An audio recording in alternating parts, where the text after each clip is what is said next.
রাদিয়াল্লাহু তাআলা আনহা বিশ্বের নবীকে বাবা যখন নিয়ে চললেন ওই আবওয়ার পাহাড়ের দিকে, ওই গাছের তলায় যে যাবার সময় বসিয়েছিলেন ওই গাছের তলাতে নবী মুস্তাফাকে বসিয়ে দিলেন। আর বসার পরে উম্মে আইমান আমিনা আবার পাহাড়ের ওপরে গিয়ে বাবা ওজন নয়নে কান্না করতেছিলেন। এত কাঁদেন আমিনার দুই চোখের পানি করে বুকের কাপড় ভিজে গেল, উম্মে আইমানের কাপড় ভিজে গেল।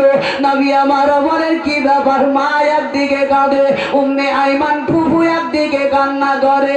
কেন আসছি না?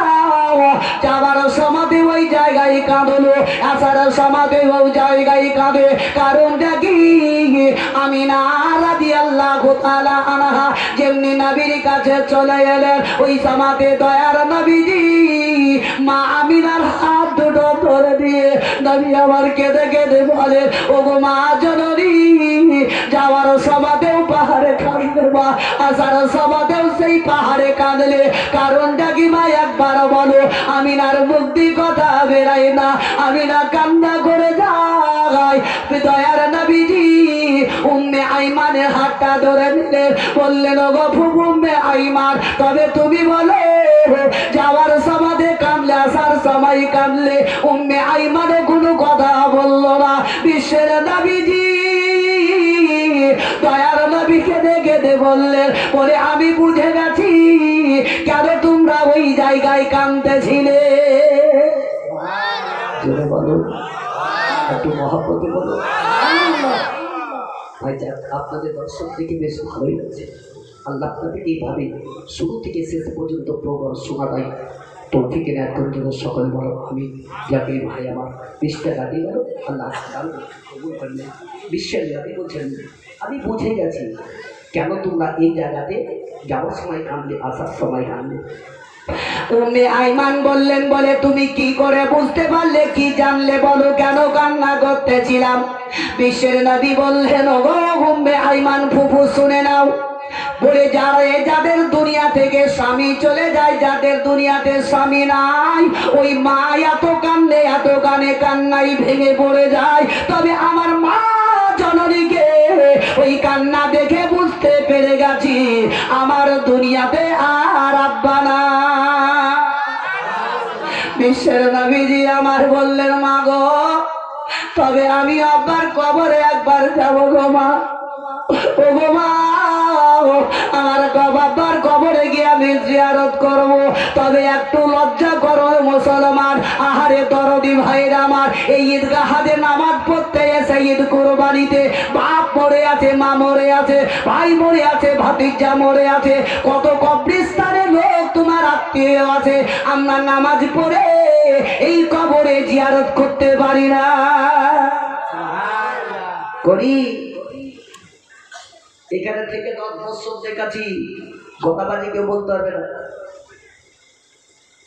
কবরে কবরবাসীরা সবাই আশা করে আছে, বাপ আমার ছেলে আছে, বেটা আছে, আমাকে আমার কবরে আসবে তো দোয়া করার জন্য। কি ভাই বলে বলেন না?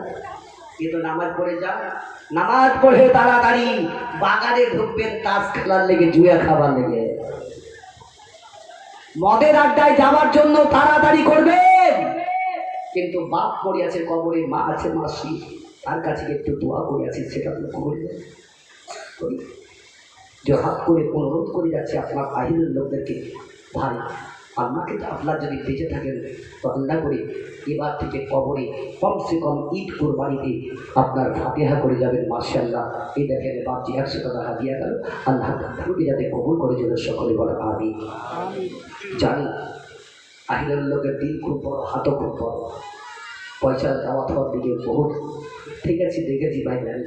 তবে বলছিলাম ওটাই কি কবরটাকে আসল ধাপিটাকে আমি দেখবেন লক্ষ্য করি।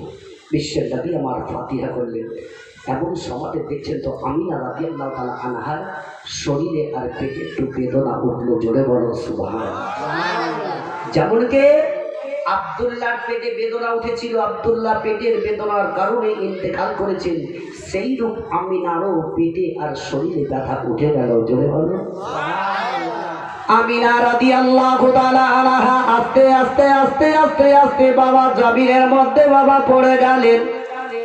উম্মে আইমান টুক টুক টুক টুক টুক টুক করে দেখতেছিলেন বিশ্বের নবীজি আমার দোয়া খায় শেষ করে মা জননীর দিকে চলতে লাগলেন। এমন সমাজে উম্মে আইমান আমিনা রাদিয়াল্লাহু তাআলা আনহাকে ডাক দিলেন, তবুও কিন্তু বাবা আওয়াজ দেন নাই। দরদি বিশ্বের নবীজি আমার ওই সমাজে বলেন, ও গো মা জননী একবার উঠো, আমি তাড়াতাড়ি ওই মক্কায় যাবো গো মা। আমার দাদা যান হয়তো আমাদের ইন্তেজার করতেছে। আমি না আর কথা বলেন নাই, যদি শরীরে হাত দিলে তবুও কিন্তু আমি না কথা বলেন নাই। নাকে হাত দিলে ও মা জননীর নিঃশ্বাস বন্ধ হয়ে গেছে। বলুন ইন্না লিল্লাহি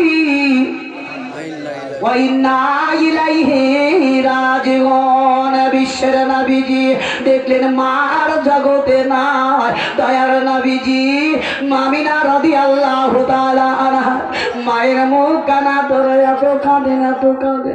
দয়ার নবী কখনো বাপের কবরের দিকে তাকান, কখনো মা জননীর দিকে দেখে দেখে কাঁদে। তাই বলে মাই যে আমার ছেড়ে গেল জনমে লাগি